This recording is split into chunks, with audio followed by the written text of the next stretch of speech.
What does a typical mortgage process look like? Hi, I'm Jeff Sheeman. I'm a local mortgage lender currently licensed in Missouri and Florida. If you're looking to purchase a new home or refinance, my team and I would love to help. Give us a call, 417 844 9047. All right, now the ad's out over. Let's get into it. The mortgage process typically starts the same way every time. Usually, a borrower is introduced to me by a realtor or a referring partner, or maybe a past client. And it always starts with questions usually. Usually the borrower has, what are interest rates currently, or what are your closing costs, or they have some sort of barn burning questions that they want to get answered first. I love getting those questions answered first and right out of the way, because then borrowers can focus on what I'm telling them. Get their questions answered and let's move on, right? So the first step in the mortgage process is always the application. That can happen one of a few different ways. The first way is you find my online application, maybe from my website, maybe a realtor partner shared it with you. You can click that link and you can fill out all the basic information, your name, address, social, that kind of stuff. Another option is a phone call interview. That's when I take all the information for you over the phone and I input it for you.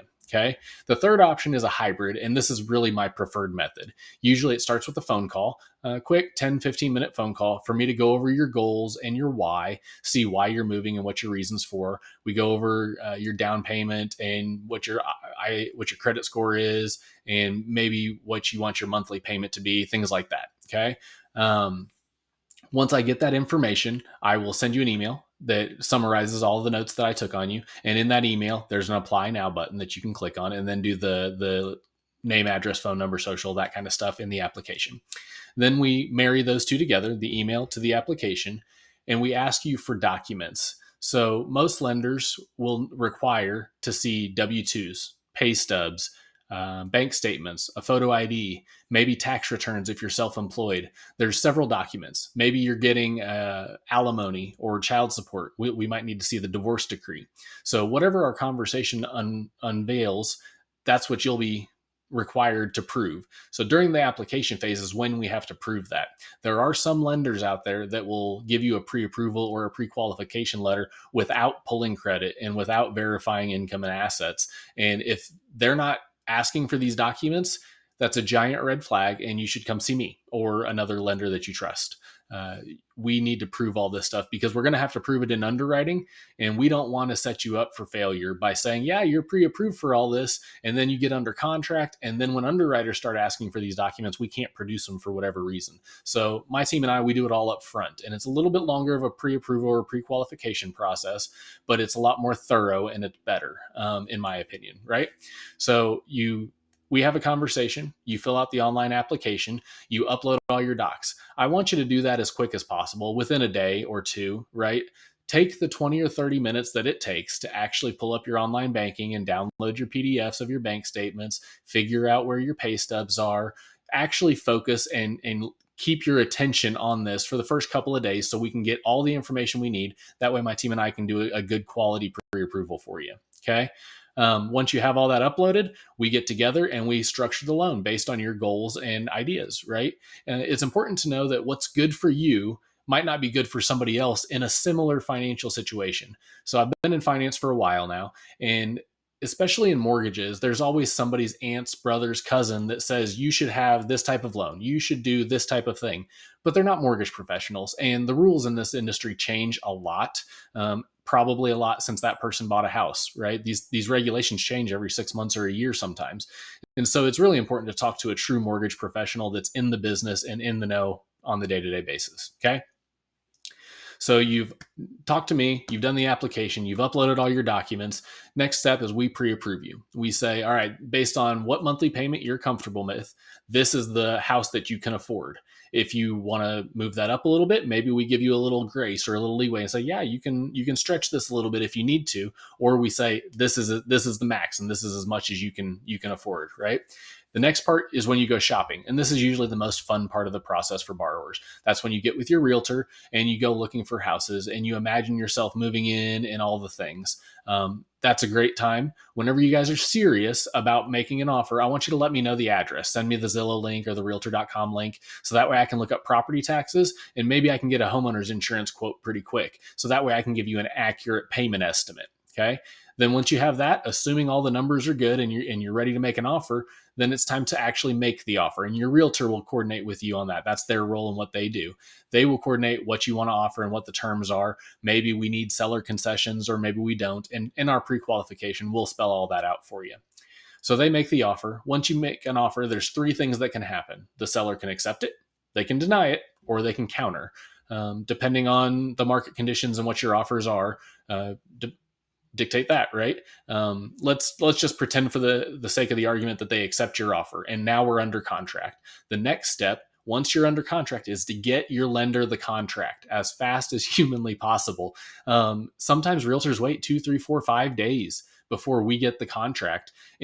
And how this business works is once you sign the contract, you put the closing date on the contract. So you start the timer when everyone signs. If it takes you 3 or 4 days to get it to me, well, that's 3 or 4 days out of about 20 or 25 business days, because usually these mortgages are like a 30-day close or 35 days until closing. Well, there's only 20 or 22 business days in that. And if you guys take up 3 or 4 of them by not sending the lender the contract, that makes us have to rush through other parts of the process. So you're under contract, send your mortgage lender the contract, mortgage lender the contract immediately, as fast as you can. Okay.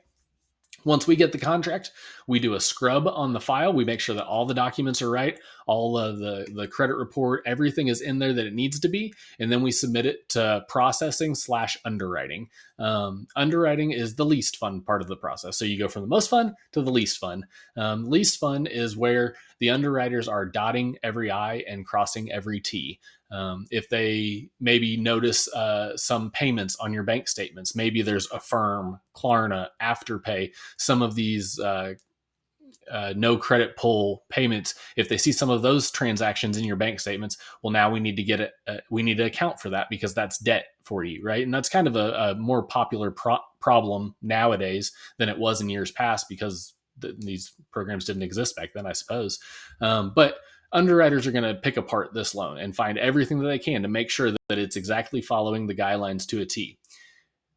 It's not a scary process. These underwriters work with me. We have in-house underwriters. Our whole job is to get this loan to the closing table. Our job is to approve loans. We want to approve loans. So the underwriters are going to tell you, yes, this loan is approved as long as you meet these remaining conditions. A condition could be an appraisal, right? We have to make sure that the property is at least valuable enough as what the purchase price is. So that's a condition. The underwriter will say, yes, we'll approve this loan so long as we have a satisfactory appraisal. Same thing with insurance, same thing with title, all kinds of things. And that's what happens in that 20 or 22 days is we're going through all of this to make sure we have all the documents in order. When they ask for something, pay attention to what they're asking for and then deliver what they're asking for.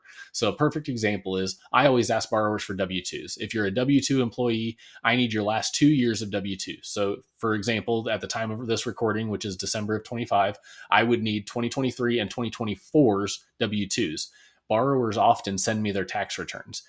If I'm not asking for tax returns, I don't need tax returns. I just want the W-2s because anything that you send me, I have to analyze, right? And so that doesn't really mean a lot to a lot of people, but let me paint a picture for you. Let's say you have a side hustle business. Maybe you make cutting boards on the side and you decide to write off all your expenses. So now your business actually has a loss, right? Well, if you're a W-2 employee, all I need are W-2s. But if you send me your tax return and I see that your business has a loss, now I have to deduct that loss out of your W-2 income, right? So it's real important. Whatever we ask for is what we need, nothing more, nothing less. And then when you upload things, make sure they're decent quality, right? Make sure you download a PDF and upload it. If you're taking pictures with your cell phone on some of this stuff, make sure we can see all 4 corners of the document. We need to see the whole page, almost as if it was scanned into a computer, okay? Once we go through underwriting, that, depending on the file and how challenging that is, it can take anywhere from a week to 2 weeks to get through underwriting, okay? Once we get all of the conditions met, underwriters will give us what's called clear to close. And that's the 3 magic words in my world. Once we get clear to close, that means this loan is fully approved, everything's set up. All we have to do now is go to the closing table, okay? Once we get clear to close, your realtor will schedule the closing at whatever closing company that y'all decided on when you made the offer. And then you will go get a cashier's check made payable to the title company. Well, Jeff, how much do I make the cashier's check for? It's a great question. So during this process, once you get under contract, I'll do a video, and it's a loan estimate video, and it explains everything, what your payment's going to be, insurance, taxes, everything. Um, Throughout the process, that loan estimate turns into a closing disclosure. It turns into an initial closing disclosure and then a final closing disclosure. And you get copies of this as the process goes, because some of the numbers firm up as we go, right? Insurance, we firm that up. We know which insurance agent we're going to go with. We know what day we're closing for prepaid interest. The other things that affect these things get tighter and more accurate, and so we update you along the process. When we get closer to closing, you'll get a final closing disclosure, and these are the final numbers. This is it. This is done. It's a locked rate. Everything's good to go, and it'll say cash to close. And I spell that out for my borrowers. It'll say cash to close. This is how much money you bring to the title company, and it's in the form of a cashier's check made payable to the title company. Okay. A lot of times you don't get final numbers until 3 or 4 days before closing. You have an idea the whole way, but final numbers come out right at the end, and that's just the way this world works. Okay.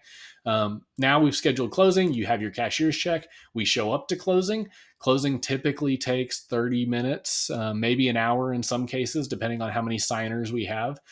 If you're coming to closing and you have to sign, we need photo IDs from everybody. So let's say it's a husband and wife, and just the husband's on the loan. Well, we also need the wife's ID because she has to sign maybe a marital waiver or something. So anybody that has to sign a document, it has to be notarized. And to notarize something, you need to have an ID. So you show up to closing with a check and an ID.